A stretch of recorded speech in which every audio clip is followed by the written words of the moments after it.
So I've been working on the next progression premium video release, which is going to be Foiling Gybes. I've had a lot of people inquiring, asking when it's coming, that along with tacking as well. So I thought I'd make this quick video and just give you a bit of an update of where we are and how it's coming together. So first, let's just jump forward a little bit and talk about tacking real quick. Had a lot of people asking about tacking. Tacking is a really difficult thing to learn. We know that. It's probably one of the hardest sort of core techniques that takes the most amount of time and practice. For that reason, me and Danny in our camps have really been working on trying to find ways to teach it in the best way possible. There's 4 main tacks that you can try and learn, and different people find different ones easier. So trying to find some generalized path through for the videos is tricky. I think I've got an idea for it now, but that is going to be coming probably more into the summertime. Me and Danny still need to film quite a lot of footage for that to make that one work. So anyway, you're going to have to wait a little bit longer for that. But for now, Foiling Gybes is coming along really well. I expect that to be out in the next kind of 6 to 8 weeks. And yeah, we've done a lot of work out here in Cape Town. Myself just basically doing lots of jibes and really thinking through the process. Me and Danny filmed the last bit of footage we needed a couple of months ago to get that sorted.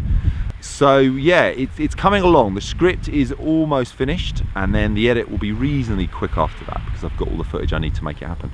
You know, we've learned a lot about teaching people how to jibe, both off the foil and then the foiling side, through our camps over the last year. And what we've realized is, you know, again, there's lots of different ways to learn to jibe and lots of different people learn in different ways. The conditions you ride in make a big difference. The equipment you ride, the kites you ride, how fast they are to turn, whether you're on foil kites or on inflatable kites. Fundamentals are all the same, but there are small little differences, you know, between that performance foil and between that massive surf wing and then all the other foils that are in between. So again, trying to generalize this and make it so we have a really clear path for you to follow has been a little bit challenging, and I think I've come up with a really good structure now. So I've actually broken Foiling Gybes into 3 videos. So we've got a classic introduction that I always have in progression videos, and in that I'm really just laying the groundwork for everything you're going to learn. There's some bits in there about different types of kite movement, different types of foil, so that you've got a good understanding of where you're coming from and where you're getting into this from. Then you know, we've got 3 parts of a jibe if we're doing the full jibe. We've got the carve,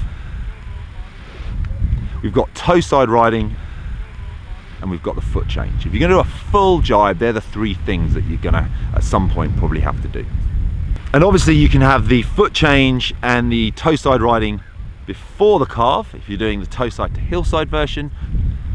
So what I've ended up doing is splitting this into 2 videos. So we've got the carve and toeside riding. They're kind of linked together. There's no way that you can do one without the other, so we kind of need to talk about them at the same time.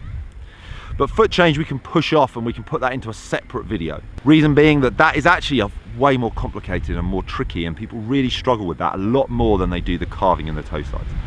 All of you out there who are learning to foil, you will be able to foil, jibe and ride toeside. That is achievable for everyone.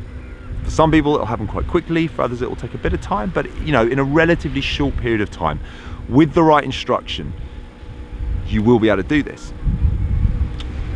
Foot change is another matter. Yes, you will all be able to do it eventually, but it can take a long time.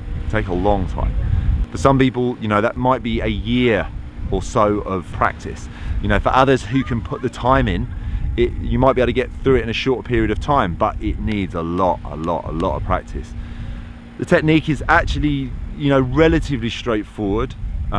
We've got some really good points that you need to follow, but you just need to get out there and do it a lot. So anyway, we've broken those up. We start actually with toeside riding and give you a good understanding of what toeside riding is, because you kind of need to know that before you then go into a carve, because you're going to pop out on your toeside and suddenly not know what you're doing. So I actually address toeside riding first in isolation. Let's get that nailed so you really understand the theory of that. Then we look at the heel to toe carve coming out onto your toeside, and then we look at the toeside to hillside a bit briefer, building on what we've learned before. So there's a decent amount of content in that in itself. Then we're going to go on to the foot change, and we're obviously going to do foot changes both from being on your toe side, coming around to heel side. I personally feel that's the easier one of the two. It's the one that most people sort of come into contact a little bit quicker when they come out of their carve and they're on their toe side and they want to get back into that stable heel side position. I think that is the easier one to learn to start with, because you're going from the more unstable toe side position back to your stable position. So it means when you come off balance off your foot change, at least you're in a position that you're more stable in. We'll also then handle the hillside round to toe side. And obviously you've got to do these in both directions. So there's kind of 4 different ones that you're going to have to learn. You know, the techniques obviously for when you're doing it on your strong tack and on your switch stance are the same, but you know, they are fundamentally something new to learn. The muscle memory that you've got to build up is unfortunately, you know, a similar kind of thing. Now for me, I learned it on my strong side, both my heel to toe and my toe to heel foot changes, and I actually took the choice, I'm not going to learn it on my bad tack, because I wanted to save it up so that when I started making these videos I could learn it on that bad tack and go through the mistakes as I'm making the videos to really try and understand it. And I'll have one good one where I can do it really easily, one where I'm really struggling, and I'll be able to sort of put myself into both sides of the coin, so to speak. What's actually happened is my riding has got to the point where I'm so comfortable on the foil now, and I can do the foot changes on my strong side so well that when I actually just had a go at doing it on my bad tack, I could just kind of do it now. I'd never done it really. My hit rate was probably like 1 in 10, and now I can pretty much do them every time without much practice. So it does go to show that actually overall foiling awareness, the overall muscle memory that you build up from foiling, does just roll over into everything you do. Just being able to ride back and forth and be really, really comfortable. You know, starting to get jibes and tacks in place, and all the different body movements that you've got to do to make those happen, and the kite movements you need to do to make those happen, will mean things like foot changes, which I think in many ways are the most complicated bit of foiling, because you know, a lot of these other things, our feet are locked on the board and it's just our body and our kite that can move around. When it comes to the foot change, we're actually doing something very dynamic. Yeah, so that is the plan. We're gonna have 3 videos. I will try and release them all at the same time, though I may well get the introduction and the riding and carving video out first, so you can get it into your hands, and then the foot change one will come a couple of weeks later. But we'll see how it goes. If you do have any questions about foiling gybes, do get in contact with me now. It's absolutely fine. I'm more than happy to answer some questions. Just send me an email, post in the comments, and let's see if we can maybe get you moving along a bit quicker before the videos come out. Thanks for tuning in. Thanks for buying the videos. Buying these videos means that I can keep making the next ones, and we can keep moving along in our foiling progression, and in our kiteboarding progression, and in our kite surfing progression. Videos are going to be coming in those disciplines as well over the course of this year, so it's not all going to just be about foiling. One last thing, myself and Danny have Progression Live. That's our coaching business. We have 7 camps this year. The first one is in Egypt. It's in June. If you want to get your foiling fast tracked so that you can have a whole summer to progress even more, that is the one to come on. It's the beginning of June. It's in Soma Bay. It's going to be an amazing, amazing trip. Dead flat water, great constant wind, from stronger wind through to light winds. We're going to be on the water every day. You're going to get loads of foiling practice in.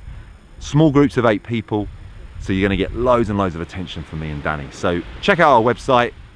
We use Planet Travel as our booking agent. Contact them, book your trip up. We've only got a few days before the prices might go up. The hotel have guaranteed us prices until the end of February. So if you really want a place at the current price, book up today.